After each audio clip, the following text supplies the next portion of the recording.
Bueno, yo creo que ya podemos iniciar. Bien. Buenos días.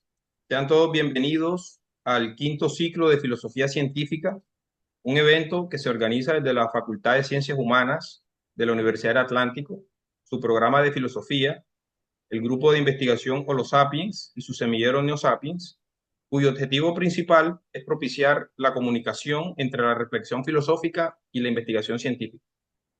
Los ciclos de filosofía científica en la Universidad del Atlántico este año cumplen su quinto año consecutivo y hemos tenido la fortuna de contar con filósofos y científicos como Gustavo Romero, Ana Cuevas, Bruno Borges, Gustavo Caponi, Hilda Hernández, Jesús Padilla Galvez, Silvia Esparza, entre otros. Hoy contamos con un invitado de lujo, el filósofo español Antonio Diegues Lucena.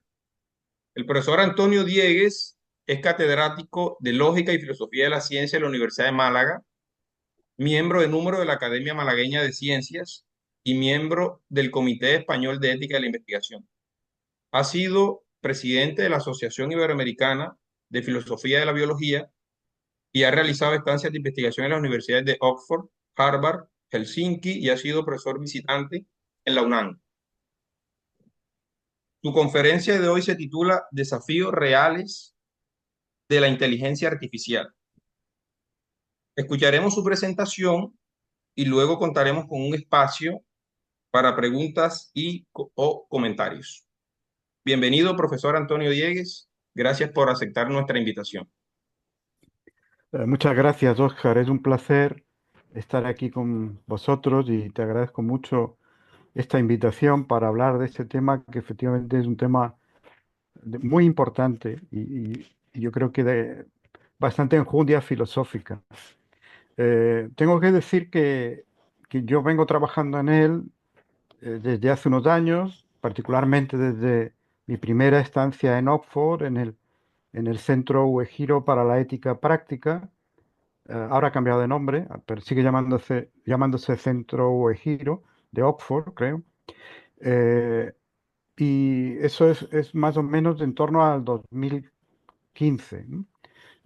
Lo que voy a decir eh, se puede encontrar, por ejemplo, en un capítulo de mi último libro, Pensar la tecnología, pero también en los libros anteriores, ¿no? En Transhumanismo, que es del 2017, y en Cuerpos Inadecuados, que es del 2021. Es decir, que son cuestiones que vengo trabajando desde hace años y mi posición sigue siendo la misma desde el principio, no ha variado demasiado. Hoy en esta charla lo que sí voy a hacer es, sobre todo, dejar que hablen los propios expertos en inteligencia artificial, porque yo no me considero un experto en inteligencia artificial. Mi especialidad académica es la filosofía de la biología y luego, pues desde hace años, también bastantes años ya, he trabajado en filosofía de la tecnología. Obviamente, las cuestiones relacionadas con la inteligencia artificial siempre han tenido un papel destacado en las reflexiones en filosofía de la tecnología, sobre todo en los últimos años, pero digamos que mi enfoque no puede ser más que el de una persona que contempla esto desde fuera, ¿no? Por eso, en esta charla voy a clarificar algunas cuestiones centrales que sí tienen calado filosófico y luego voy a mostrar pues, las posiciones de algunos de los más importantes expertos mundiales en inteligencia artificial. Para ayudarme y para que vosotros también me sigáis con mayor facilidad, voy a compartir una presentación donde vendrán las ideas fundamentales de lo que voy a decir. ¿De acuerdo? Me parece que se ve, ¿verdad? Muy bien. Sí, se ve bien, Antonio. Vamos a ver si consigo.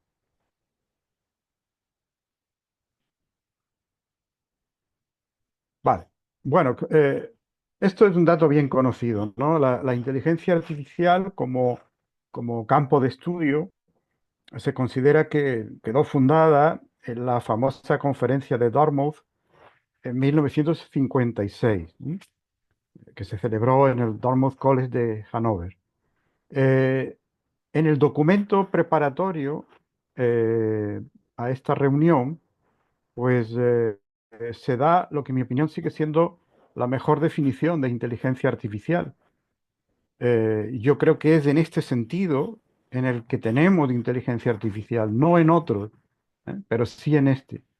En el documento dice que el problema de la inteligencia artificial consiste en hacer que una máquina se comporte de una forma que se consideraría inteligente si lo hiciera un ser humano, ¿no? Es muy interesante esto. No dicen que el propósito del campo que están fundando sea crear máquinas inteligentes. No dicen que vayan a crear inteligencia artificial directamente, en el sentido de entes inteligentes, artificiales, sino que lo dicen de una forma indirecta, que es mucho más plausible. Es decir, lo que pretenden es crear máquinas que realicen tareas que cuando un ser humano realiza una de esas tareas, decimos que está empleando su inteligencia. ¿Mm? Eh, bueno, es bien sabido, yo creo también ya a estas alturas, que el nombre del campo, inteligencia artificial, se lo puso en esa reunión John McCarthy, eh, y que la propuesta inicial era otra. La propuesta inicial era algo así como sistemas de procesamiento complejo de la información, creo que era la primera propuesta. Procesamiento complejo de la información. Si se hubiera llamado así ese campo, pues quizás nos habríamos ahorrado algunas confusiones. Nunca se sabe, ¿no? Eh, claro, el nombre de inteligencia artificial era mucho más atractivo y se aceptó de inmediato. Pero la idea inicial, por lo tanto, es que de lo que se trata es de simular procesos que requieren inteligencia. Simular la inteligencia. Eh, Claro, eso tiene un problema, ¿no? Eh, Esta definición encajaría con una calculadora electrónica, una calculadora de bolsillo, ¿no? Porque una calculadora de bolsillo realiza tareas que cuando las hace un ser humano decimos que las hace de forma inteligente. Sin embargo, nadie dice que una calculadora de bolsillo sea inteligencia artificial, ¿no? ¿Por qué? Bueno, es una buena pregunta, ¿no? Habría que indagarlo con calma, ¿no? Pero eh, mi respuesta sería que, primero, calculadoras electrónicas, aunque sea de mayor tamaño que las de bolsillo, las hubo mucho antes de la creación del campo de la inteligencia artificial. Y segundo, supongo que más importante, el funcionamiento de estas calculadoras se basa en algoritmos deterministas, en algoritmos cerrados, mientras que en la inteligencia artificial actual se trata de algoritmos versátiles que pueden modificarse mediante aprendizaje, ¿no? Eh, Quizás ahí está la razón principal, ¿no? Por qué una calculadora que hace tareas que cuando las realiza un ser humano eh, son tareas inteligentes, no la llamamos inteligencia artificial, ¿no? Una definición más actual podría ser esta de la Comisión Europea en un documento de 2018, ¿no? La define así: la inteligencia artificial se refiere a los sistemas que muestran un comportamiento inteligente analizando su entorno y emprendiendo acciones con cierto grado de autonomía para alcanzar objetivos específicos. Esta definición eh, subraya la idea de que se trata de un comportamiento inteligente y la idea de la autonomía, ¿no? De los objetivos marcados por los propios sistemas, ¿no? Es muy importante en la discusión sobre este asunto recordar algo que no se suele recordar, ¿no? Y es de dónde viene la idea de que las máquinas podrían ser también eh, inteligentes. Bueno, obviamente está ya el trabajo décadas antes de Alan Turing acerca de si puede pensar una máquina, ¿no? Pero digamos que la propuesta más decidida en favor de que esa posibilidad es real, es alcanzable, fue eh, la sistema de símbolos físicos que propusieron en 1976 Allen Newell y Herbert Simon. Esta es una hipótesis, y conviene subrayarlo de hipótesis, es decir, esto no es una verdad demostrada, ni mucho menos, que afirma que todo sistema de símbolos físico posee los medios necesarios y suficientes para llevar a cabo acciones inteligentes. ¿Y qué es un sistema de símbolos físico? Pues básicamente un procesador de información. Es decir, lo que están diciendo Newell y Simon es que todo procesador de información posee los medios necesarios y suficientes para llevar a cabo acciones inteligentes. Dicho de otra manera, cualquier sistema que exhiba inteligencia será un sistema de símbolos físico, por lo tanto, el cerebro humano o el ser humano en su conjunto, si queremos, es un sistema de símbolos físicos, y cualquier sistema de símbolos físicos suficientemente complejo puede llegar a tener inteligencia general. Los sistemas de símbolos físicos actuales que tenemos, que además de los seres humanos, serían los ordenadores, pero no son lo suficientemente complejos todavía como para exhibir inteligencia general. Aquí se está asumiendo una tesis que en su momento tuvo muy buena recepción, pero que hoy día ha sido bastante cuestionada, que es la tesis funcionalista. La tesis según la cual los procesos mentales son procesos internos que median entre un patrón de entradas y salidas de un sistema y que vienen caracterizados por las relaciones causales entre esas entradas y esas salidas. Y eso con independencia del soporte material del sistema. Es decir, mientras las relaciones entre input y output se mantengan, da igual que esas relaciones vengan establecidas por un soporte biológico o por un soporte mecánico. ¿Mm? Por lo tanto, eh, eh, si se da el patrón de input y output adecuados en una máquina, y este es similar al que se da en un cerebro biológico, diremos que ambos sistemas son equivalentes desde el punto de vista funcionalista, ¿no? Eh, Esto es algo que hoy día se ha cuestionado bastante porque cada vez se da más importancia precisamente al carácter encarnado, corporizado de la mente, ¿no? De nuestro cerebro. Y por lo tanto, esta idea de que el soporte es indiferente, pues es cuestionable. Bueno, como es sabido también, la inteligencia artificial de la que disponemos hoy día se conoce como inteligencia artificial estrecha o particular, porque son sistemas que pueden resolver problemas definidos en contextos fijos y con reglas bien establecidas y bastantes datos, cantidades masivas de datos. No tienen por qué limitarse a una única tarea. Hay sistemas multitarea, es decir, sistemas que pueden, que pueden resolver problemas distintos, pero siempre, eh, como digo, en un contexto muy determinado y problemas muy relacionados entre sí. Por ejemplo, el ChatGPT puede servir también para traducir del español al inglés, pero en última instancia es un problema muy ligado al de la generación del lenguaje mediante, en fin, el procedimiento que ya conocemos, ¿no?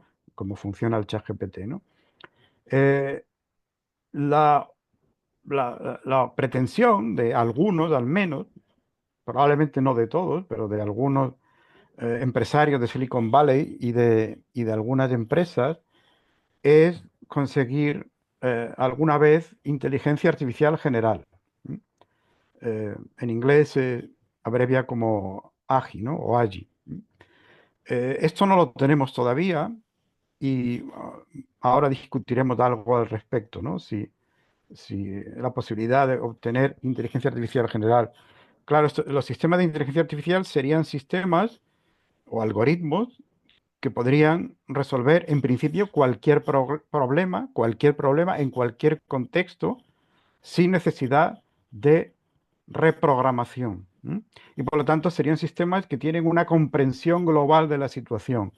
que entienden el mundo, que están situados en el mundo, que tienen un modelo del mundo y saben manejarse dentro de él con un nivel comparable o superior al ser humano. ¿Mm? Esto, como digo, no lo tenemos y la apuesta de algunos es tenerlo más adelante, ya veremos, ¿no? Eh, Algunos de los hitos más importantes de la inteligencia artificial los hemos visto de los últimos años. Ahora ya el, el- el ejemplo preferido son los modelos grandes de lenguaje, como el ChatGPT, pero no hay que olvidar a AlphaZero, por ejemplo, que en 2017, eh, mediante 4 horas de autoaprendizaje, consiguió convertirse eh, en el mejor jugador de ajedrez a un nivel superior a cualquier ser humano. Pero claro, obviamente AlphaZero no sabe lo que es el ajedrez y no sabe, por ejemplo, que si se produce un incendio en la sala hay que dejar de jugar al ajedrez para hacer otra cosa, ¿no? Eso es lo que llamamos sentido común y es lo que ningún sistema de inteligencia artificial tiene. Por lo tanto, la inteligencia artificial general, en última instancia, sería si- un sistema o sistemas diferentes, porque no tiene por qué ser único, claro está, capaces de realizar con los propios recursos y sin reprogramación, y de una forma autónoma tareas muy complejas y no relacionadas entre sí y tareas en contextos muy distintos, ¿no? Hay cierta tendencia en la literatura actual a llamar a esto inteligencia artificial fuerte, a utilizar como sinónimo, como sinónimas las expresiones de inteligencia artificial fuerte e inteligencia artificial general. Yo creo que eso es confundente. Es confundente porque la expresión inteligencia artificial fuerte la acuña el filósofo de la mente John Searle con un significado distinto, ¿no? Él opone la inteligencia artificial fuerte a la inteligencia artificial débil. Y la inteligencia artificial fuerte, según Searle, es la idea de que determinadas máquinas pueden tener mente o manifestar procesos mentales. Por lo tanto, inteligencia artificial fuerte significa atribuir mente a las máquinas. Y como ahora veremos, eso no es equivalente a una inteligencia artificial general. En cambio, la inteligencia artificial débil, según John Searle, es la idea, aceptable por supuesto, de que las máquinas pueden ser útiles para poner a prueba ciertas hipótesis sobre el estudio de la mente humana.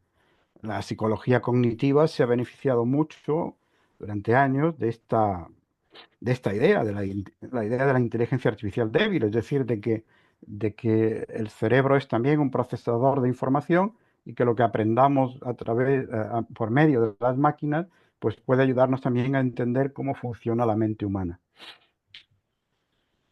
Otro error que conviene aclarar es que la inteligencia artificial general no debe identificarse con la mente consciente ni con la superinteligencia artificial, ¿eh? En las películas de ciencia ficción y en las suposiciones de muchos ingenieros que trabajan en el campo de la inteligencia artificial, se da por sentado que es así, que una inteligencia artificial general sería consciente y que incluso pues superaría al ser humano en poco tiempo, ¿eh?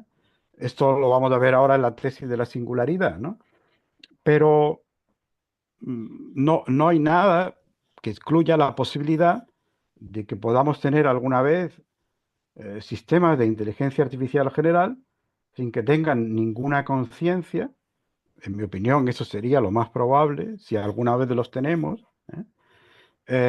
Y quizás, con un nivel de inteligencia funcionalmente comparable a la humana, no mucho mejor que la humana, es decir, no varios órdenes de magnitud superior a la humana, millones de veces superior a la humana, como suelen decir los transhumanistas y los partidarios de la tesis de la singularidad, ¿no? Eh, Sobre la idea de la conciencia, mm, bueno, pues ahora parece que en fin, este concepto de la noción de conciencia se emplea por cualquiera sin demasiada idea de lo que quiere decir, ¿no? La filosofía, pues, tendrá muchos inconvenientes, pero alguna de las ventajas que tiene es que suele analizar los conceptos con detenimiento y lleva bastante tiempo analizando la noción de conciencia y alguna idea tienen ya los filósofos de lo que significa conciencia. Y desde luego pocos filósofos eh, atribuirían conciencia a alguna de las máquinas que tenemos hoy día, como ya han hecho algunos ingenieros, y desde luego serían bastante precavidos, ¿no? Bastante cuidadosos a la hora de atribuir conciencia a alguna máquina. Es verdad que no tenemos todavía una teoría científica de la conciencia. ¿No? Hay hay varias propuestas, pero ninguna de ellas consigue una adhesión unánime, ¿no? Eh, y por otro lado, pues, en fin, a veces este término pues da lugar a mucha confusión, ¿no?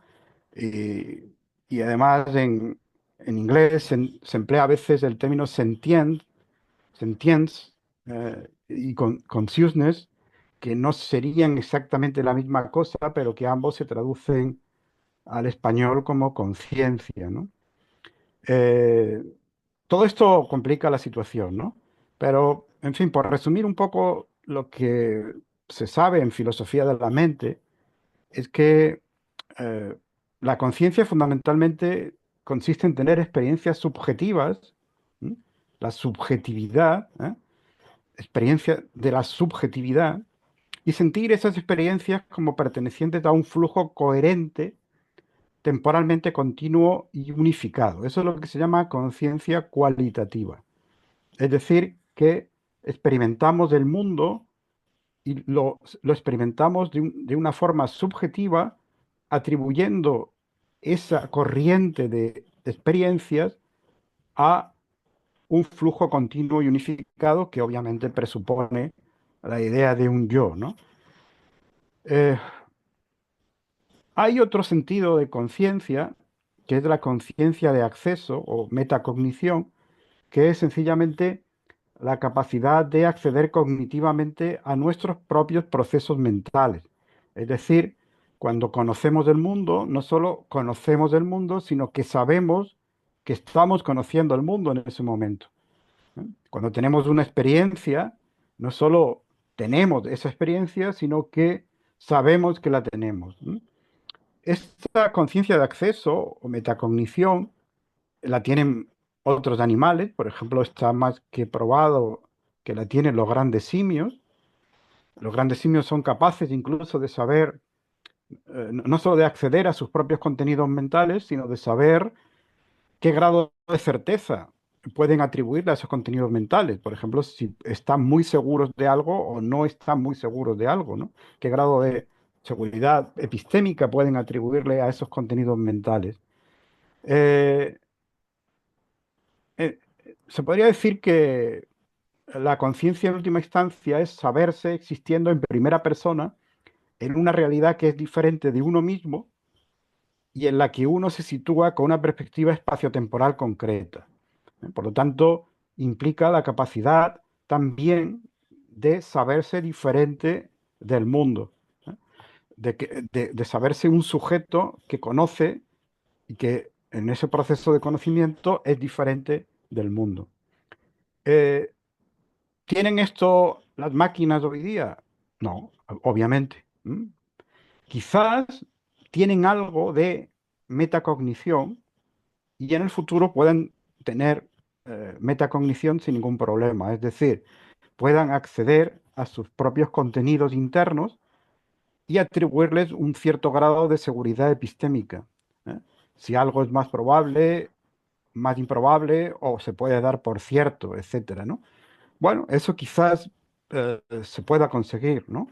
En cambio, yo soy de los que piensa que la experiencia subjetiva en primera persona, esto es algo que no, digamos, no, ¿cómo decirlo? no se puede decir que esté demostrado que es imposible en una máquina, pero no parece muy probable que una máquina pueda tener en un futuro previsible, y además es algo que probablemente tampoco una máquina necesita. ¿M?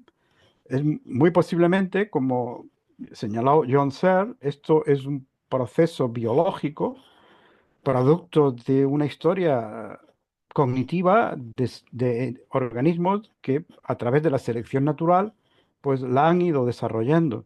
Hoy día empezamos a saber algo de la evolución de la conciencia, entre otros, pues el filósofo de la biología Peter Gottfried Smith ha escrito ya 3 libros fantásticos sobre la cuestión, pero no solo él, ¿no? Y lo que parece claro es que se puede atribuir una función adaptativa a la conciencia, pero que precisamente por eso es el resultado de un proceso biológico de selección natural. Bueno, muchas de las ideas exageradas que se están difundiendo sobre la inteligencia artificial provienen de la aceptación de lo que se llama la tesis de la singularidad. La singularidad sería la explosión de superinteligencia artificial autogenerada, es decir, llegará el momento, según los defensores de esta tesis, en que las máquinas que habrán alcanzado ya el nivel de inteligencia humana, por tanto, el nivel de inteligencia artificial general, podrán fabricar máquinas, crear máquinas más inteligentes que ellas mismas y en un proceso muy rápido. Ray Kurzweil habla de la noche a la mañana, pues crear máquinas con una inteligencia varios órdenes de magnitud superior a la inteligencia humana. Una vez que eso se produzca, claro está, pues estas máquinas ya tomarán el control de todo, ¿no? Kurzweil se basa en la ley de Moore, que todos conocemos, ¿no? Ley según la cual cada 2 años se duplica el número de transistores por unidad de superficie en un microprocesador, ¿no? Una ley que, por cierto, parece que empieza a no cumplirse y que obviamente tiene límites físicos que se llegará alguna vez, ¿no? Bueno, esta idea la han defendido John von Neumann, Irving Wood, Hans Moravec, Bernard Winge. El que más la ha difundido es Raymond Kurzweil, Ray Kurzweil, en su libro La singularidad está cerca, y allí dice, se trata de un periodo futuro en el que el ritmo del cambio tecnológico será tan rápido, su impacto tan profundo, que la vida humana se transformará irreversiblemente. Él en este libro sostiene que esto se producirá en el año 2045. Acaba de publicar otro libro titulado La singularidad sigue estando cerca y se mantiene en esta predicción, yo creo. Me parece que este último libro no lo he leído, pero creo que la predicción sigue siendo el 2045. Se ha creado una universidad en Silicon Valley con este nombre, pero que obviamente no es una universidad, tal y como, en fin, tal y como las conocemos en nuestros países, sino que más bien es un centro de difusión del pensamiento transhumanista. Y bueno, como algunos parece que empiezan a ver que estas ideas son poco realistas, pues ya empieza a haber defensores de la singularidad que no exigen que haya una explosión de superinteligencia, sino simplemente una sustitución amplia del ser humano por inteligencia artificial para poder hablar de singularidad. Esos son los libros que han venido difundiendo en los últimos años todas estas ideas. La sociedad de la mente de Marvin Minsky. Marvin Minsky fue uno de los padres de la inteligencia artificial, un gran ingeniero. Hans Moravec, en su libro Mind Children, Hijos de la Mente, Hans Moravec fue uno de los padres de la robótica. Eh, Creo que vive todavía Moravec, creo. Eh, Sobre todo el de Ray Kurzweil, La singularidad está cerca, del 2005, y más recientemente de Nick Bostrom, el gran filósofo transhumanista, pues ha sido un bestseller mundial, su libro Superinteligencia, pero más aún, más bestseller ha sido el del historiador israelí Yuval Noah Harari, que yo creo que quizás es el que le ha dado ya fama popular, ¿no? Entre el gran público a esta idea.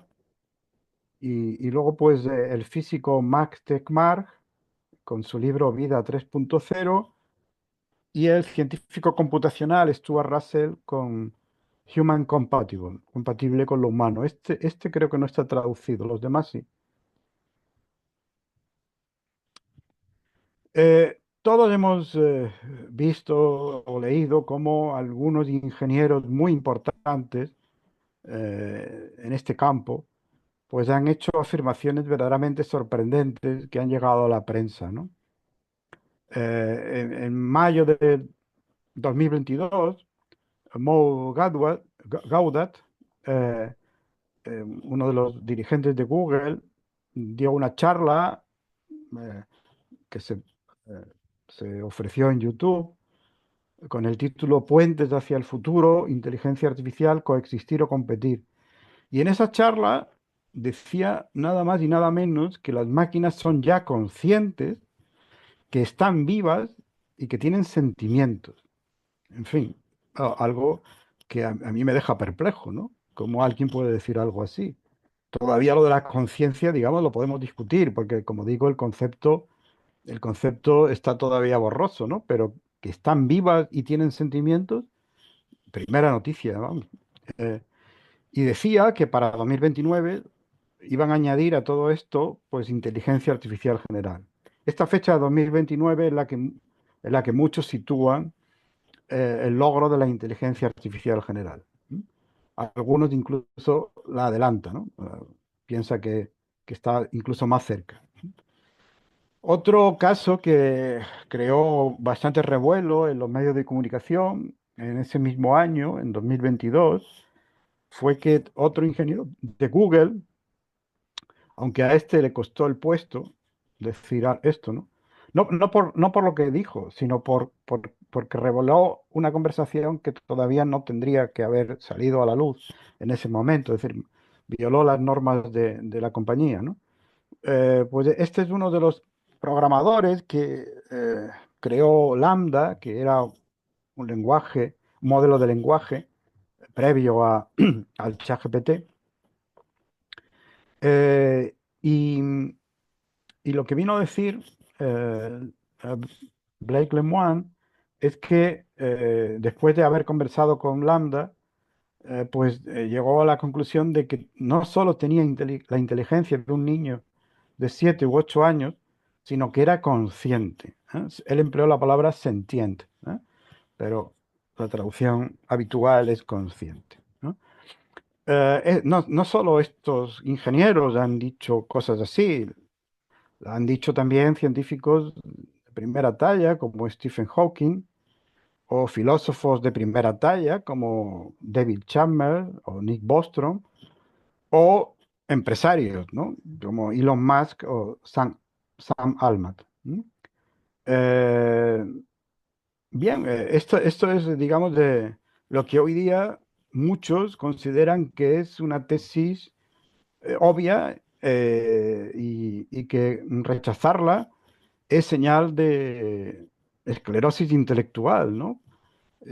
Se acusa a los que no se creen esto de, en fin, de estar anticuados ya, de no querer ver la realidad del progreso científico, ¿no? Como si esto fueran tesis científicas. Esto en realidad son interpretaciones filosóficas. No hay nada científico en estas afirmaciones, absolutamente nada. Al contrario, son atribuciones con ninguna o muy pocas evidencias empíricas detrás, ¿no? Pero en fin, digamos que esos son los tiempos que corren, ¿no? Si no aceptas que las cosas son como estos ingenieros dicen, sencillamente es que te niegas a ver la realidad. Eh, es verdad que detrás de esas afirmaciones hay gente, como he dicho antes, de primer nivel, ¿no? Está el filósofo de la mente David Chalmers, que es uno de los mejores, ¿no? Tiene un artículo de 50 páginas o algo así, titulado The Singularity, donde acepta todas estas ideas, ¿no? Y luego, pues claro, Nick Bostrom o Max Tegmark o Stuart Russell, son ingenieros o físicos o filósofos de primer nivel, ¿no? Eh, claro, todos ellos ponen el énfasis, además, en que aquí habría un problema muy importante para el ser humano. Una vez que se produjera la singularidad, tendríamos un problema importante. Que este es el problema del control. También se le conoce como el problema del alineamiento, ¿no? Eh, ¿Podremos controlar a una superinteligencia artificial? Y en caso de que escape a nuestro control, ¿podríamos previamente introducir en ella nuestros valores morales? ¿Podríamos crearla de forma que tuviera un comportamiento ético similar al de los seres humanos y basado en los mismos principios éticos en los que se basa el comportamiento moral en los seres humanos? Ese es el alineamiento de los valores morales, ¿no? Pues bueno, sobre eso se ha escrito y se sigue escribiendo mucho, pero la respuesta rápida es que la mayoría piensa que no. ¿M? La mayoría piensa que la mayoría de estos autores, piensa que no es un problema resoluble y por tanto ven un peligro importante en la creación de inteligencia artificial general. Uno se pregunta si esto es así, ¿por qué no se movilizan en contra de las pretensiones de algunas empresas, sobre todo de Silicon Valley, de crear inteligencia artificial general? ¿Por qué no seguimos mejorando los sistemas de inteligencia artificial particular o estrecha para resolver tareas concretas que son muy útiles y que desde el punto de vista económico pues, serán muy provechosos? Y no abandonamos esa pretensión de crear inteligencia artificial general. Ya me sé una de las respuestas obvias, ¿no? Es que si no lo hacemos nosotros, lo van a hacer otros, lo van a hacer los chinos, o lo van a hacer los rusos, o quien sea, ¿no? Pero me parece que si uno está convencido de que la inteligencia artificial general llegará alguna vez, y más pronto que tarde, que se transformará en superinteligencia y que no será controlable, creo que es la consecuencia lógica debería ser militar radicalmente en contra. Como ha hecho, por cierto, uno de estos autores que no menciono aquí, Yudkowsky. Lo que pasa es que este se ha pasado de frenada, porque Yudkowsky lo que viene proponiendo en algunas publicaciones es que hay que bombardear los centros donde se investiga en inteligencia artificial general, ¿no? Y no parece que esa sea una medida muy sensata, ¿no?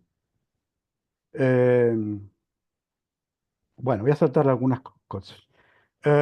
Vamos a ver ahora, sin embargo, algunos ingenieros, filósofos, científicos que no se creen todo esto que vienen diciendo estos otros, ¿no? Por ejemplo, Luc Julia, uno de los creadores de Siri, escribió un libro en el 2019, está en francés, no lo he visto traducido al español, quizás haya traducido al español. La inteligencia artificial no existe. Y dice así: a partir de ahora ya les cedo la palabra a ellos, a los ingenieros y a los especialistas, ¿no? Dice así: sostengo que la inteligencia artificial no existe. Si queremos conservar el acrónimo, IA no debe significar ya inteligencia artificial, sino inteligencia aumentada. Una inteligencia artificial general que sobrepase o meramente imite todas las capacidades de un ser humano no puede ser desarrollada utilizando las técnicas matemáticas y estadísticas que hemos utilizado en los últimos 60 años. Si bien no puedo excluir que exista algún día, ahí puede, paréntesis que hago yo, efectivamente, nadie puede ahora mismo decir que es imposible, ¿eh? Ni yo lo estoy diciendo, ¿eh? No me gustan esas, esos autores que mm, dicen, bueno, es que esto nunca lo va a hacer la inteligencia artificial, porque la mayor parte de esas predicciones al final pues se han venido abajo, ¿no? Por lo tanto, yo no estoy diciendo nunca vamos a tener inteligencia artificial general, ¿no? Lo que digo es que, en fin, si alguna vez la tenemos, convendría tener esto muy pensado, ¿no? Previamente, porque el peligro es evidente, ¿no? Bueno, continúo con la cita de Julia. Si bien no puedo excluir que exista algún día, creo que se necesitará un cambio de enfoque basado sin duda en una mezcla de ciencias diferentes, como la biología, la química e incluso la física cuántica, de tal magnitud que no hay casi ninguna posibilidad de verla emerger antes de varios centenares de años. Varios centenares de años. Por eso quiero cambiar el término inteligencia artificial por inteligencia aumentada.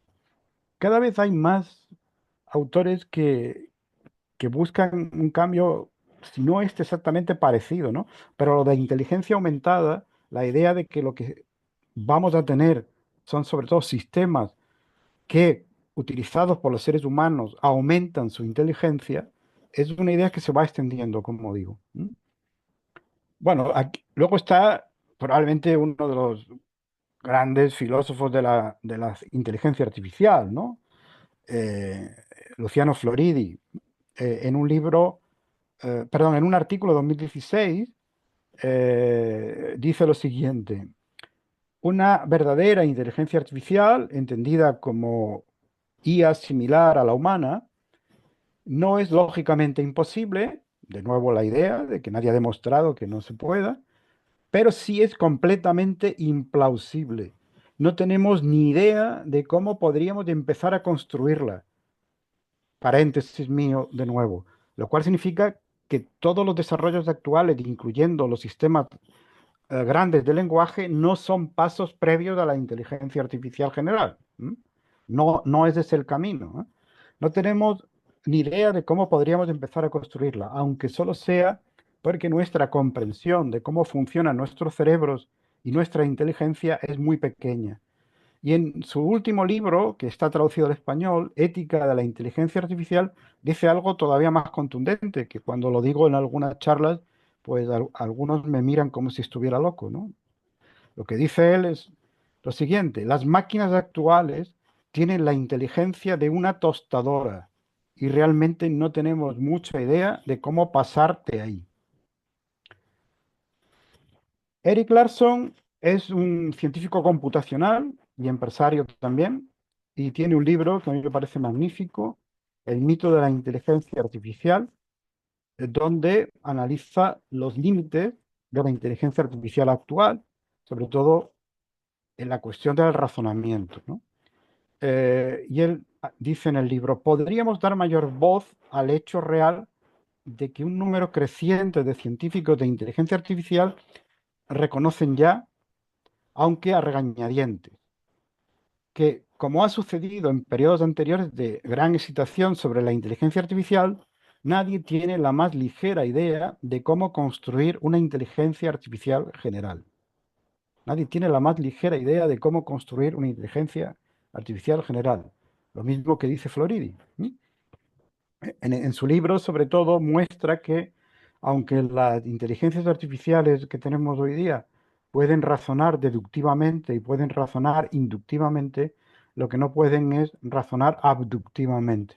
El modo de inferencia que ya formalizó Peirce y que es, en el fondo, la inferencia creativa, ¿no? Yann LeCun, este es bien conocido porque es el director científico de Meta. Yann LeCun sí cree que tendremos máquinas superinteligentes con el tiempo, no niega la idea de la singularidad, pero es cauto con respecto a lo que hoy día estamos haciendo. Dice: estamos acostumbrados, esto lo dice en una entrevista para el Wall Street Journal, estamos acostumbrados a la idea de que las personas o entidades que pueden expresarse o manipular el lenguaje son inteligentes, pero eso no es cierto. Puedes manipular el lenguaje y no ser inteligente. Y eso es básicamente lo que los modelos grandes de lenguaje están demostrando. Me parece que antes de averiguar urgentemente cómo controlar sistemas de inteligencia artificial mucho más inteligentes que nosotros, necesitamos tener el principio de un indicio de diseño para un sistema más inteligente que un gato doméstico.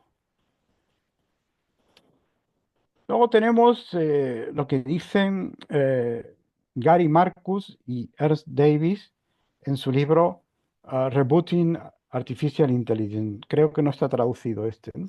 Gary Marcus es muy activo en la red social X y es muy aconsejable siempre leer lo que pone sobre los últimos avances en inteligencia artificial.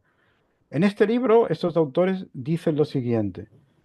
Una de las principales razones que nos ha llevado a escribir este libro es que mucho de lo que leemos sobre inteligencia artificial nos parece pura fantasía, sostenido con confianza en fortalezas imaginadas que no tienen ninguna relación con las capacidades tecnológicas actuales. En gran medida, la discusión pública sobre la inteligencia artificial ha sido desvinculada de toda comprensión de la realidad acerca de lo difícil que sería lograr una inteligencia artificial amplia.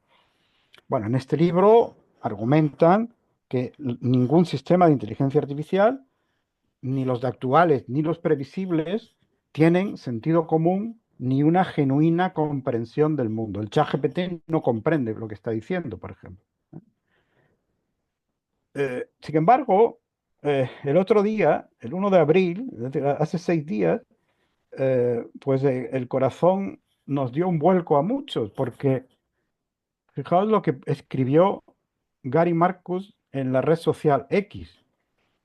Para mi asombro, acabo de volver de un viaje a Europa y he encontrado una invitación a una demostración privada de la GPT-5 y la he probado. Esta cosa está iluminada, totalmente multimodal, y en horas de jugar con él no vi ni un solo error estúpido, ni una sola alucinación. Si esto no es inteligencia artificial general, no sé lo que es. Me quito el sombrero ante Sam, se refiere a Sam Altman, claro, y su equipo. Es estupendo ver también todos los componentes neurosimbólicos que han ayudado claramente a la interpretabilidad, la fiabilidad y el alineamiento. Me jubilaré ahora que se ha logrado la inteligencia artificial general.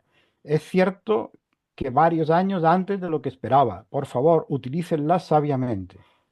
Bueno, el truco está en que esto lo escribió el 1 de abril y aunque yo no caí en el primer momento, pero luego me lo hicieron notar, el 1 de abril es el Día de los Inocentes en el mundo anglosajón.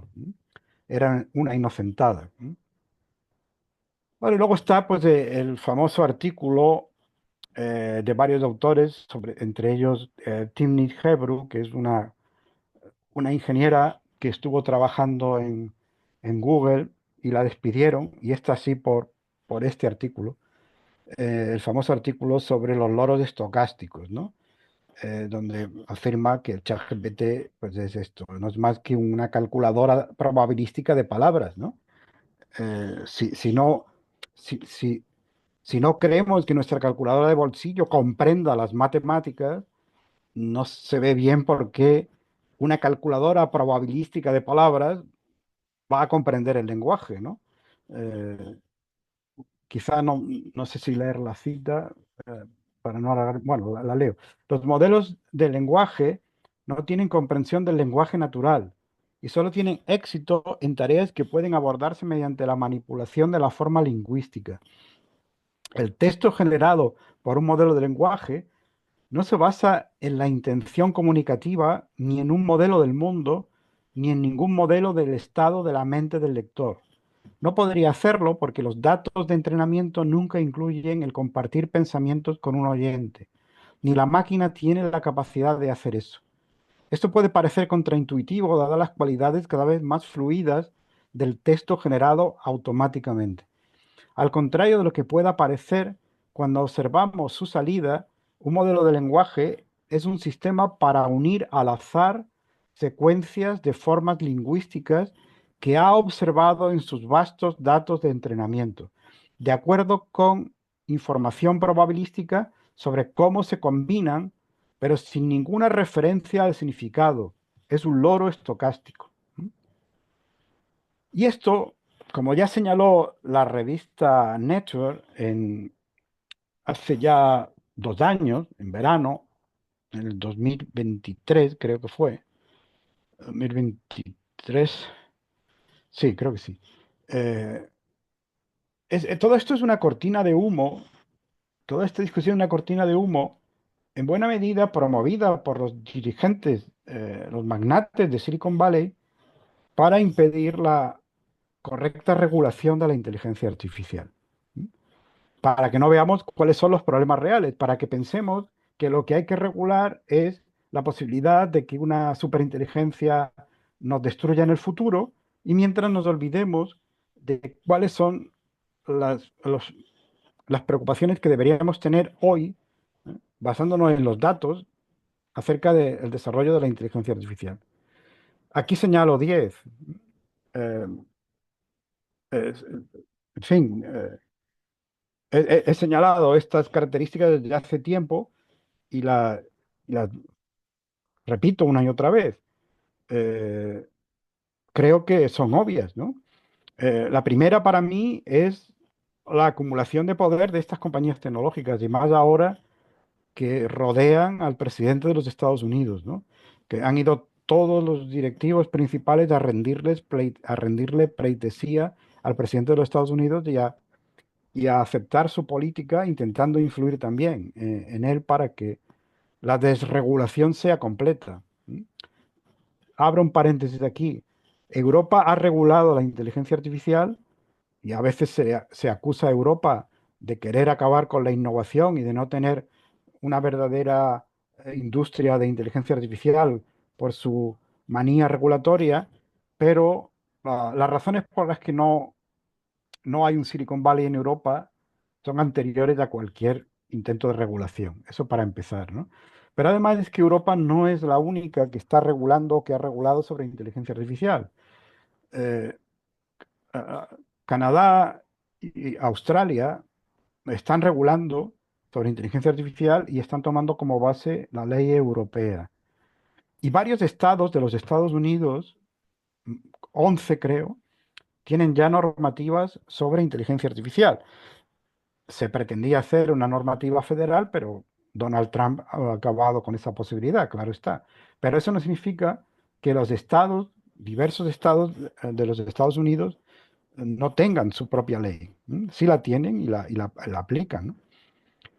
Un segundo problema es en fin, la posibilidad de crear noticias falsas y difundirlas y de el daño que esto puede causar a la democracia, ¿no? eh, el uso para el control y la vigilancia en poblaciones, minorías étnicas, disidentes políticos. La legislación europea prohíbe los sistemas biométricos y de reconocimiento facial. Están absolutamente prohibidos de la Unión Europea, pero, por ejemplo, en China son habituales, ¿no? En cuarto lugar, la pérdida de la privacidad por el uso que hacen de los datos. Hemos visto hace unos días cómo quebró una compañía que tenía una gran cantidad de datos genéticos de personas que los habían dado a esa compañía para saber su origen genealógico y ahora esos datos están al albur del mejor postor, ¿no? El uso militar no solo en drones, sino también en ciberataques, ¿no? Cada vez más frecuentes y más letales. El sesgo en las decisiones que toman los sistemas de inteligencia artificial, sesgos de tipo racial, de género, sesgos que perjudican casi siempre a los más humildes y que, en fin, están ya bien documentados y que son muy difíciles de eliminar. El uso fraudulento de la inteligencia artificial en finanzas y a la hora de cometer delitos comunes, el impacto que podrá tener todo esto en el mercado laboral. Quizás no tanto como se dice, pero desde luego que va a haber impacto, eso es seguro. Y la cuestión de los derechos de propiedad intelectual, ¿verdad? Luego, el problema de la opacidad, porque las decisiones que tomen estos sistemas por el momento son opacas, no pueden ser desentrañadas porque estos sistemas funcionan como cajas negras. Y finalmente, el alto consumo de energía. Estos son problemas reales. Esto es lo que cualquier legislación debería intentar evitar, eh, o al menos paliar los peores efectos de todo esto, ¿no? Eh, en cambio, preocuparse por si alguna vez algún tipo de Skynet va a tomar el control y va a enviar a máquinas, a robots asesinos a matarnos a todos, Yo creo que eso no debería quitarnos del sueño, al menos por ahora. No parece que eso sea una preocupación muy realista, sino justo al contrario, una historia inventada para hacernos perder de vista lo realmente importante. Pero, y ya con eso termino, yo añadiría una cosa más. Eh, Está muy clara toda la ideología que se está gestando en Silicon Valley en torno a estos tecno empresarios con un enorme poder económico creciente y con una enorme capacidad de influencia política. Es una ideología verdaderamente preocupante y claramente contraria a la democracia. Algunos incluso han defendido una ideología totalitaria conocida como ilustración oscura, que realmente da miedo, realmente da miedo. Yo creo que va siendo hora de que nos tomemos en serio que no pueden hacer lo que les dé la gana, que no deberíamos permitir que hicieran pasar por libertad de investigación y por libertad de innovación lo que no es más que la difusión de un pensamiento bastante tenebroso en su propio beneficio para ir captando cada vez más poder. Y aquí lo dejo. Muchas gracias.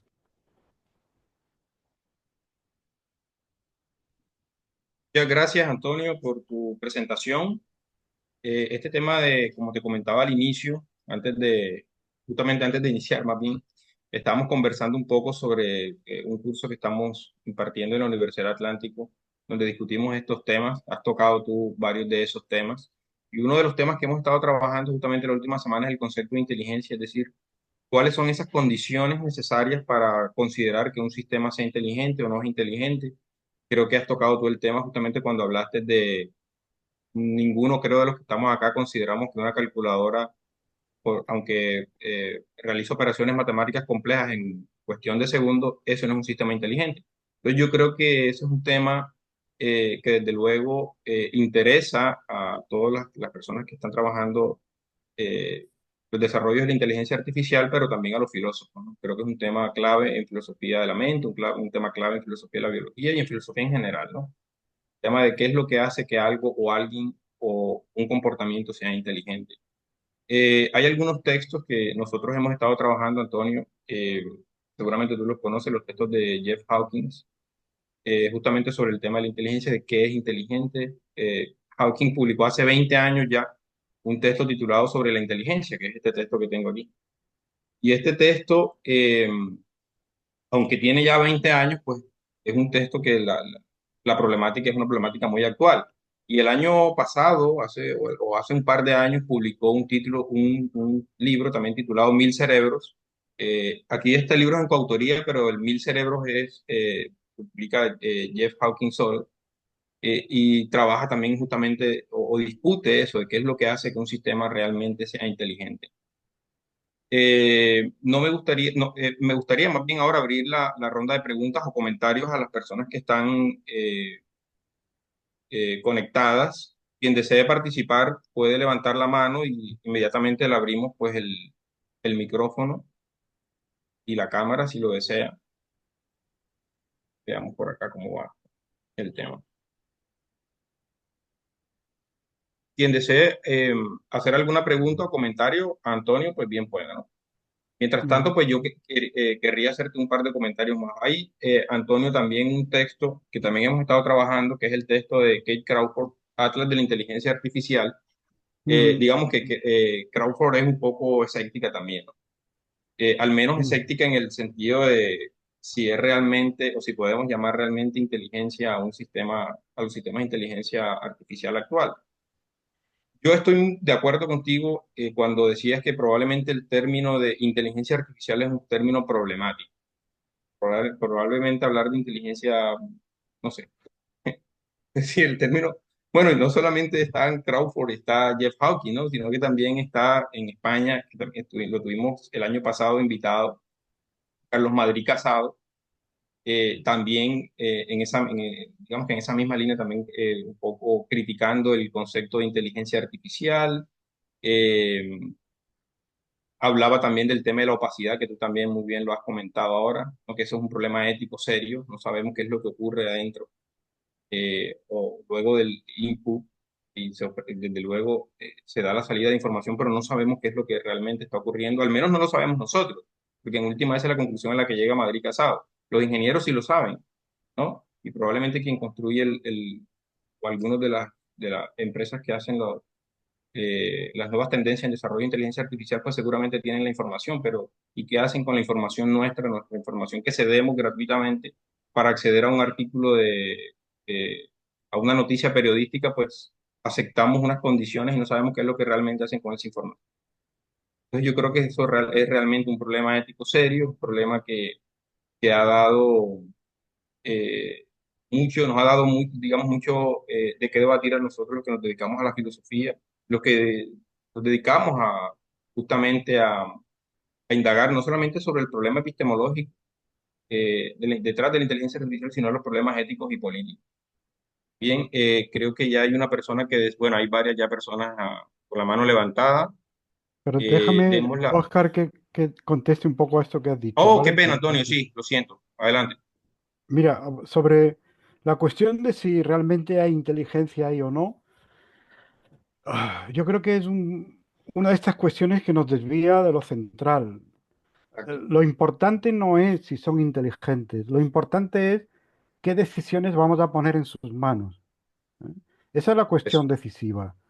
Estos sistemas van a ser sistemas que se utilicen para tomar decisiones y el destino de muchas personas estará en qué decisiones sean esas y cómo se tomen.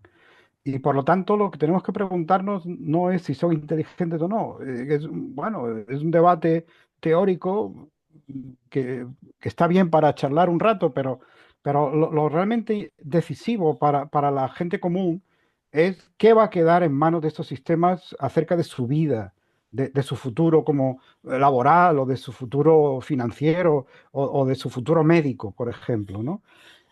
Yo insisto, yo creo que podemos hablar de inteligencia artificial sin problemas si la entendemos en el sentido en que dije al principio, en el sentido de la conferencia de Dartmouth.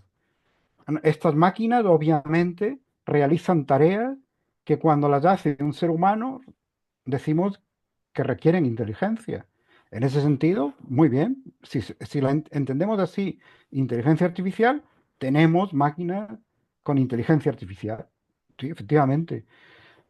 Ahora, si uno dice, no, no, yo lo que quiero decir es que ellas mismas son inteligentes y que lo que tienen es una inteligencia, aunque sea diferente de la humana, pero incluso puede ser comparable a la humana o superior a la humana.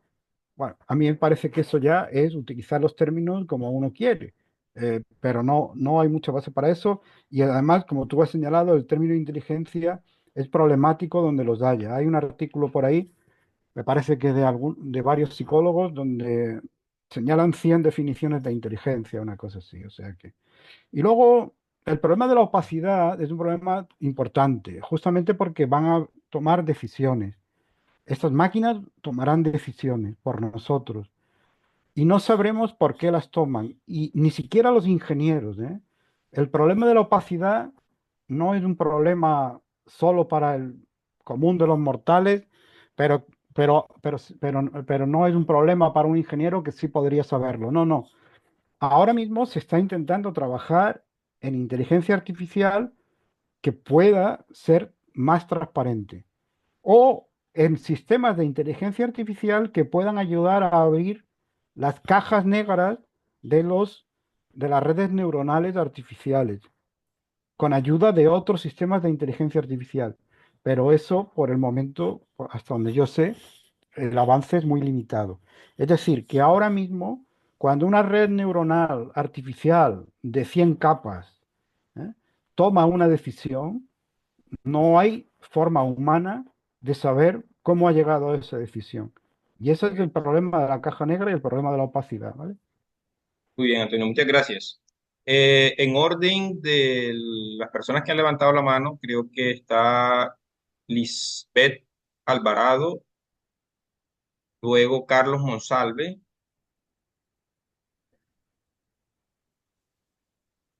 luego Carlos Mauricio, bueno, Lisette Alvarado, Carlos Monsalves, Josué Oliveros. Bueno, de momento podemos, por favor, abrir el micrófono, Ian Osan, a Lisbeth Monsalve. Lisbeth, que no alcanzo a ver bien porque me lo tapa.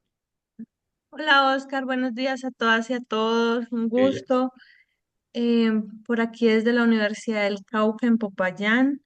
Eh, Oscar, realmente levantó la mano primero Carlos, así que me da pena tomarme el turno de él. Muchas gracias, Lisbeth. Muy, muy gentil. Muy bien, Carlos. Carlos, bienvenido. Muy buenos días, Oscar, muy buenos días, doctor Antonio. Bueno, soy siempre en esa frase Ladies First, en este caso le voy a dar la posibilidad de tener y luego seguir. ¿Listo? Carlos, no le oigo, se ha ido el micrófono. Creo que Carlos le ha cedido el espacio a Lisbeth, fue lo que escuché, Carlos. Sí, muy buenos días. Sí, la idea es ceder el espacio a la idea y luego tendría mi intervención. ¿Listo? Ah, de Ok, acuerdo. Lisbeth, adelante. Carlos es de la casa. Carlos es compañero nuestro acá en la Universidad del Atlántico y muy Ah, gentilmente le ha cedido su espacio. muchas gracias Carlos. Bueno, buenos días al profesor Antonio, allá ya Buenos buenas días. tardes. Muchísimas gracias por la conferencia y por las discusiones aquí planteadas. Bueno, profe, reconociendo también que tu papel es de investigador, pero también de formador y de educador, me gustaría que pudiéramos conversar un poco sobre esos retos o desafíos que tú en este momento ves en términos de la educación y de la formación de ciudadanías críticas para afrontar estos dilemas. Ujú. Esa es una pregunta muy importante, sí. Vamos a ver, yo creo que aquí hay que evitar los tremendismos. Justamente lo que he intentado decir a lo largo de mi charla es que estos discursos tremendistas, ya sean apocalípticos, ya sean de un ultra optimismo absoluto, que piensa que la inteligencia artificial creará un mundo feliz, pues no se sostienen muy bien, ¿no? Eh, en el caso del uso de las tecnologías digitales en general, la educación, pues yo creo que hay que mantener también la prudencia. Ahora hay una cierta tendencia, por ejemplo, en la Comunidad de Madrid se va a hacer a eliminar de la educación todo tipo de dispositivos electrónicos, en las primeras fases en la educación primaria. Y me parece que hay algún país europeo donde ya también se intenta hacer algo así. Yo creo que eso es un error. Es un error porque un ordenador, una tablet en un momento determinado puede ayudar también a los alumnos a obtener información. Y lo mismo que hace años había quien pensaba que las calculadoras de bolsillo en las clases de física o de matemáticas iban a ser una cosa terrible porque iban a conseguir que los alumnos no aprendieran nada y no supieran calcular, pues con el tiempo se ha visto que era una objeción un poco desmedida, ¿no? Yo creo que hay que dejarle su sitio a estos sistemas en la educación. Es verdad que nos obligan a cambiar la metodología. El ChatGPT a mí me ha obligado a cambiar mi metodología. Yo ya no pido trabajos escritos a los alumnos. No les pido trabajos escritos porque, porque cabe la posibilidad de que algún alumno pues, me entregue un trabajo escrito por inteligencia artificial. Ah, Creo que sería detectable eso, porque sobre todo los primeros cursos suelen tener, la inteligencia artificial suele tener mejor sintaxis que los alumnos, ¿no? Luego ya en cursos superiores quizá la cosa no sea tan clara, ¿no? Pero es que además se puede utilizar a favor del profesor. Yo, por ejemplo, ahora lo que les pido es que elaboren un trabajo ayudándose del chat GPT si quieren sobre un determinado tema que ellos pueden elegir dentro de un rango, ¿no? De un elenco de temas y luego vengan a exponerme el tema a mi despacho. Son ellos los que tienen que prepararse el tema y explicármelo a mí oralmente. Eso hace que puedan utilizar todas esas tecnologías, pero que al mismo tiempo eh, tengan que procesar esa información y contrastarla, porque claro, ellos saben ya perfectamente que el ChatGPT miente, ¿no? Que puede proporcionarles datos que no son correctos, bibliografía que no es correcta, etcétera, ¿no? Lo cual les obliga a contrastar esos datos, ¿no? Por lo tanto, bueno, el ChatGPT no ha destruido el sistema educativo, lo que ha hecho es dejar obsoletos los trabajos escritos. Habrá que buscar la manera, por otro lado, de que los alumnos aprendan a redactar ensayos, eso sí. ¿Eh? Quizás eh, eh, teniendo clases de comentario de texto, donde ahí sí que no se permita el uso de dispositivos electrónicos. ¿Sí?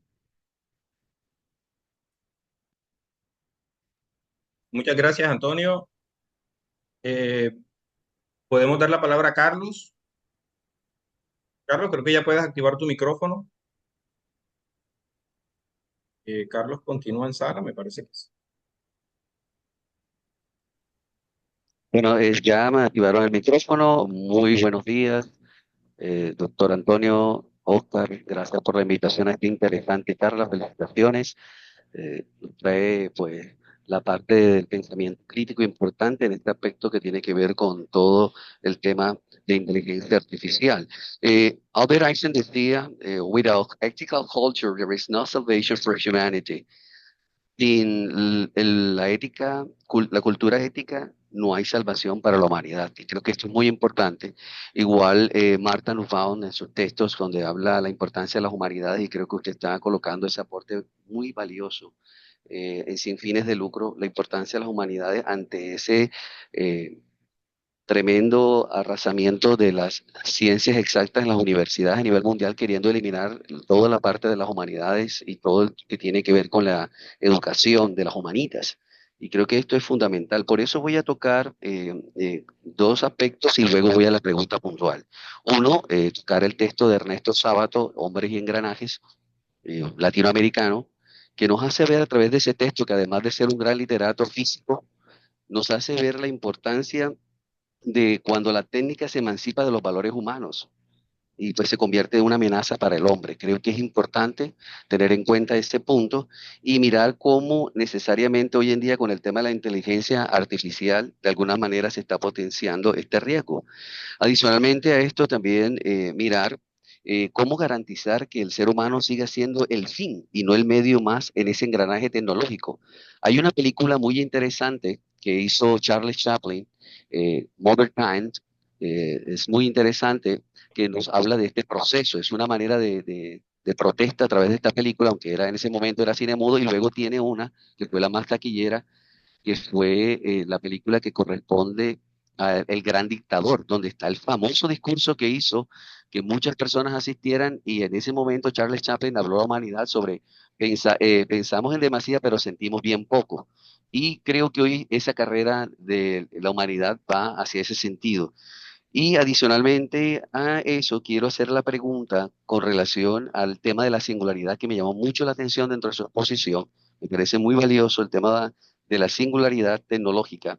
Entonces, en ese caso de alcanzar la singularidad tecnológica, ¿cree usted que los desafíos serán más técnicos como control y alineamiento o filosóficos políticos como decir que quién define qué es el alineado con el bienestar humano? Porque aquí hay un interés del bienestar humano y creo que usted es una persona que en su exposición nos muestra esa preocupación que tenemos los filósofos precisamente sobre el bienestar humano, la calidad de vida, pero realmente desde desde mi paradigma, desde el paradigma del desarrollo humano como tal. Entonces me gustaría escucharlo con respecto a esa pregunta. Muchas gracias, doctor. Excelente exposición. Muchas gracias, Carlos. Muy interesante todo lo que me planteas. Voy a empezar por el final, y luego diré algo sobre lo demás. Bueno, por cierto, gracias por la mención al texto de Sábato. No lo conocía, Hombres y Engranajes, ¿no? Voy a ver si me hago con él, porque me gusta mucho Sábato, así que seguro que me agrada también lo que dirá ahí. Eh, Vamos a ver, si se produjera la singularidad, yo creo que es el final para el ser humano, ¿no? Es lo que vienen a decir todos estos autores que defienden la idea de singularidad, porque no me parece que la solución que dan Chalmers y Kurzweil, por ejemplo, sea posible o sirva para nada. La solución que ellos dan es decir, bueno, cuando ya tengamos máquinas superinteligentes, obviamente lo que no podemos hacer es enfrentarnos a ellas. Lo que hay que hacer es unirse a ellas, mezclarnos con ellas, es decir, volcar nuestra mente en una de ellas, ¿no? En una máquina superinteligente y fundir nuestra inteligencia con la de esa máquina, ¿no? Bueno, a mí me parece que eso es pura ciencia ficción y lo va a ser siempre, ¿no? Pero además, si alguna vez tuviéramos una tecnología capaz de volcar la mente en una máquina, es muy dudoso que se mantuviera la identidad personal, por ejemplo, ¿no? Eso lo he analizado en un artículo que publiqué en una revista chilena y que está disponible en internet, ¿no? Sobre el volcado de la mente y el problema de la identidad personal. Por lo tanto, si se produjera la singularidad, pues no habría ya nada que hacer para el ser humano, sinceramente. Por eso creo que no deberíamos trabajar para conseguir algo así, ¿no? Porque es tanto como trabajar para el final del ser humano. Afortunadamente, yo creo que eso no va a ocurrir, y menos en el 2049, como dice Kurzweil, ¿no? No creo que vayamos a tener superinteligencia artificial general eh, de aquí a 20, 30 años. Y si alguna vez la tenemos, pues será un peligro realmente importante que no sé si una tecnología futura nos podrá ayudar a prevenir o a controlar. Por el momento, desde luego, no. Por el momento no. Pero afortunadamente, como digo, yo no creo que eso sea, y no lo digo como una opinión personal, es decir, lo digo basándome en algunos de estos autores que he mencionado, por ejemplo, Floridi o por ejemplo Mark Zuckerberg, que son los dos grandes filósofos de la inteligencia artificial hoy día, ¿no? Ninguno de ellos acepta la idea de la singularidad, ¿no?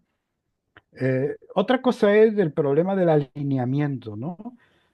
Bueno, es interesante ir trabajando en sistemas de inteligencia artificial que no puedan cometer actos inmorales, por ejemplo, que no puedan obedecer la orden de asesinar a un ser humano, por ejemplo, ¿no? Eh, sobre eso se puede trabajar y eso sí es realista, ¿no? Y yo creo que se puede ir consiguiendo con todas las dificultades que esto tiene. Obviamente no es un problema nada fácil, ¿no? Pero ya hay un movimiento en marcha que no se menciona normalmente en los medios de comunicación, pero que en las universidades públicas de todo el mundo tiene mucha fuerza, que es inteligencia artificial para el bien común. ¿Eh? Son proyectos de inteligencia artificial desarrollados explícitamente para el bienestar, como señalabas muy bien, para el bienestar del ser humano. Por cierto, que eso encajaría muy bien con la filosofía de la técnica de Ortega y Gasset, el gran pionero de la filosofía de la tecnología que los anglosajones nunca citan y que escribió esto pues mucho antes que Heidegger, ¿no?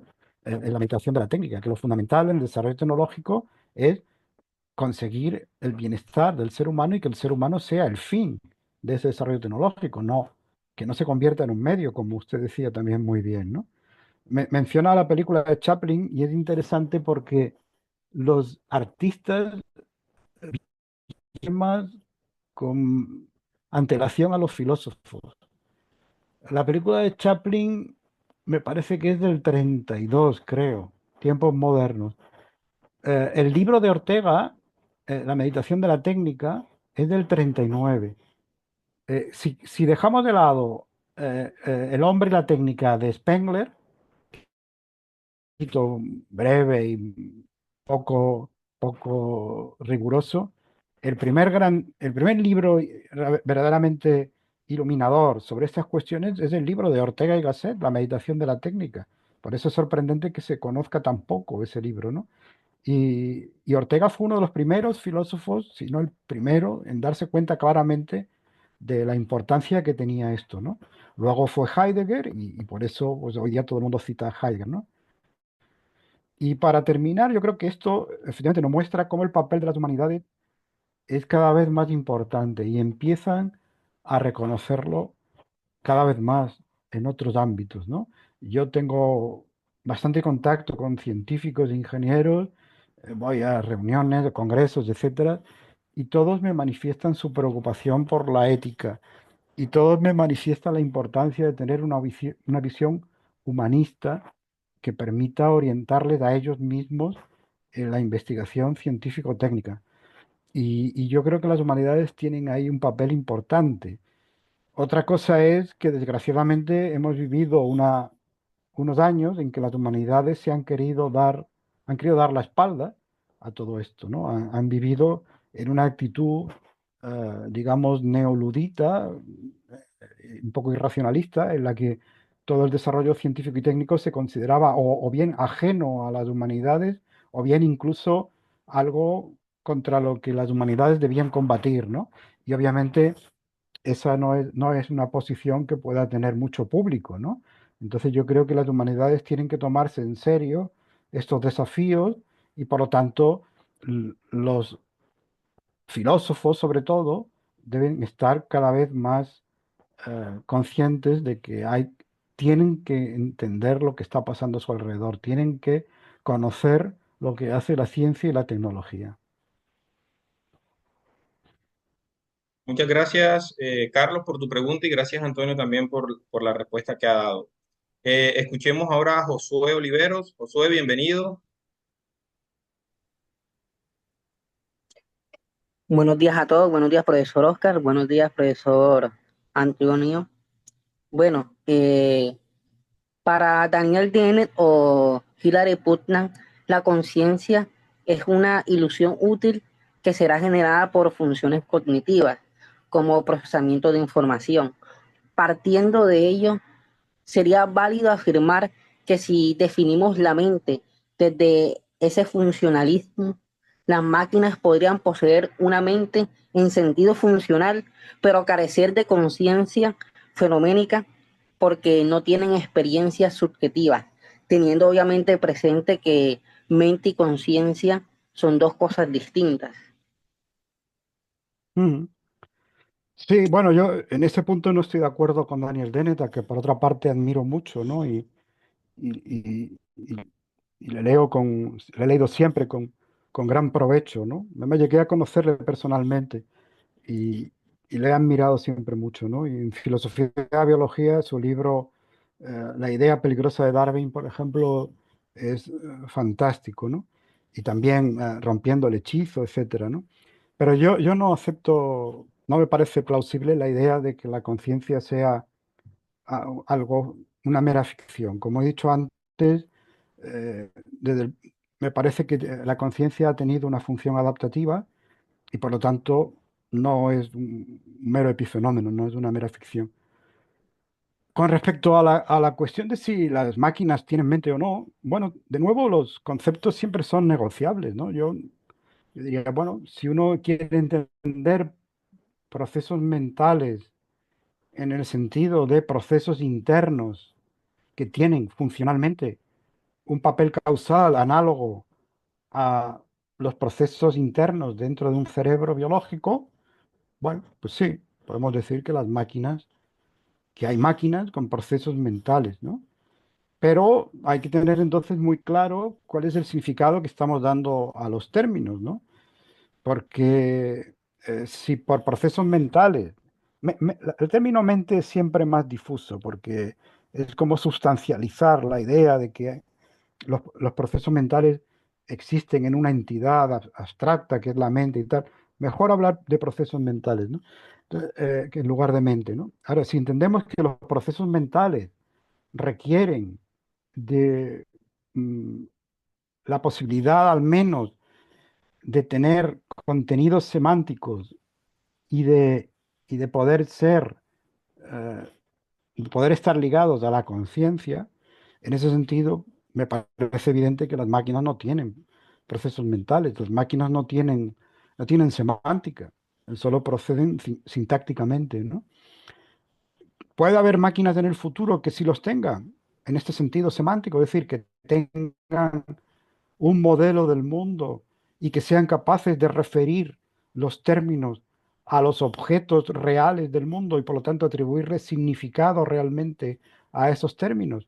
Sí, podría ocurrir, no es imposible, pero de luego ahora no las tenemos, ¿no? Entonces, ya digo, para afirmar que que las máquinas tienen procesos mentales, habría que ponerse primero de acuerdo en qué vamos a entender por tal cosa, ¿no? Y lo mismo con conciencia, ¿no? Yo no creo que tenga mucho sentido decir que tienen conciencia, aunque sea en un sentido ficcionalista, ¿no? Epifenoménico. Yo creo que ni siquiera en ese sentido tiene mucho sentido atribuirle conciencia, ¿no? Muy bien, muchas gracias, Antonio. Escuchemos la última intervención de Linda, Linda Quiroz. Linda, adelante, le escuchamos.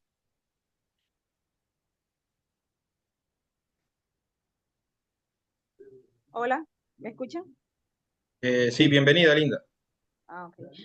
Antemano, profesor, agradecerle por la conferencia, me pareció increíble.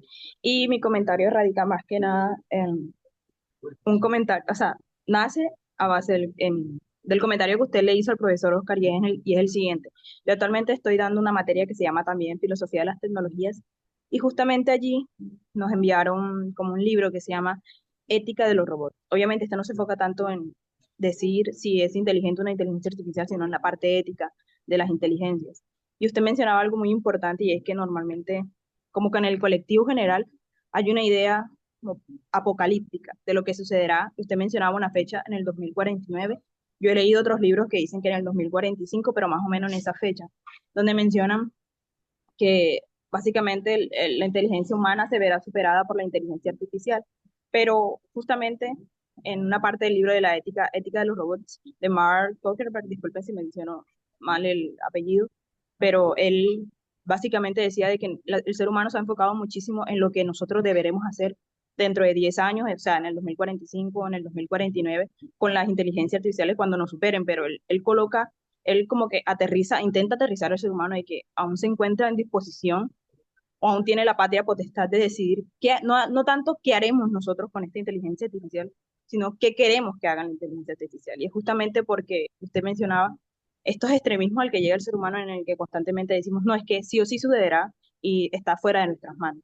Entonces, sí me pareció muy importante lo que usted mencionaba porque también va, va enlazado a esto de que los seres humanos pensamos de que estamos básicamente como esposados o que no tenemos posibilidad en este futuro, pero es que ni siquiera ha sucedido. O sea, enfoquémonos en el ahora y en lo que queremos y lo que deseemos que hagan las inteligencias artificiales. Eso sería todo. Pues sí, sí, estoy muy de acuerdo, Linda, con lo que dices. Ese libro está muy bien. Cualquier libro de Mark Zuckerberg está muy bien. Tiene ya 4 traducidos al español. A mí me gusta mucho particularmente Ética de la Inteligencia Artificial, que está en la misma editorial, en Cátedra. Y también el último que han traducido, que es Filosofía Política de la Inteligencia Artificial. No, ¿es de la inteligencia artificial un peligro para la democracia? Algo así. No recuerdo bien el título. Filosofía política de la inteligencia artificial también es otro libro suyo. Yo le invité a Málaga, yo tengo buena relación con él, con Cockleberg, y le conocí en Oxford y le he invitado a Málaga y bueno, fue un éxito y a mí me encanta lo que escribe, yo simpatizo con sus posiciones, ¿no? Y él es alguien que insiste mucho. Igual que Luciano Floridi, ¿eh? Igual que Luciano Floridi, en que lo importante aquí es que nos tomemos en serio el problema de la gobernanza de la inteligencia artificial, de qué vamos a hacer con la inteligencia artificial, y que no debemos sucumbir a la idea esta de que no podemos hacer nada, de que esto no se puede regular, o de que es demasiado poderoso como para regularlo de alguna manera, o de que la tecnología tiene su propia lógica, es autónoma, todos estos discursos. Modestamente, si te interesa, pues como veo que das unas incursiones, acabo de publicar un libro hace unos meses titulado ligadas al determinismo tecnológico o a las cuestiones de responsabilidad frente a la tecnología, etcétera, ¿no? Y quizás te pueda ser de utilidad. Hoy, por cierto, hoy está de oferta en Amazon, en Kindle, a 2,50 €. O sea que puede ser una oportunidad para comprarlo. Perdón por la publicidad, perdón por la publicidad del libro. Muchas gracias, Antonio, por tu presentación. Hemos quedado realmente complacidos. Te agradecemos muchísimo desde el programa de filosofía, te agradecemos muchísimo desde los ciclos de filosofía científica, te agradecemos desde el grupo de investigación Homo Sapiens, desde el semillero Homo Sapiens, Neo Sapiens. Creo que esta es la segunda o tercera vez que nos acompañas en los ciclos durante estos 5 años. Esperamos tenerte presencialmente en la Universidad del Atlántico, ojalá que muy pronto. Ya te hemos anticipado poco antes de la conferencia del calor que te vas a topar acá en Barranquilla, pero creo que ya es necesario que te encuentres pues con los estudiantes ya presencialmente. Te han leído mucho, hemos trabajado tus libros en varias asignaturas. Son libros que hemos utilizado ya. No soy el único profesor que utiliza tus libros, hay otros profesores. Roger Sepúlveda, que hoy no está conectado, él utiliza también tus libros. Creo que él te ha Qué bien. contactado también un par de veces por Ujú, Facebook. ujú. Te agradecemos siempre tu disponibilidad, tu tiempo y tu gentileza. Muchas gracias, Antonio. Un saludo cordial desde Barranquilla y quedamos pues en comunicación. Muchísimas gracias, Óscar. Soy yo quien queda agradecido por tu amabilidad y tu invitación. Un abrazo. Muy bien, muchas gracias. Pronto te enviaré el link con la grabación. Muy bien, de acuerdo, de acuerdo. Muy gentil, Antonio. Hasta luego. Adiós, adiós.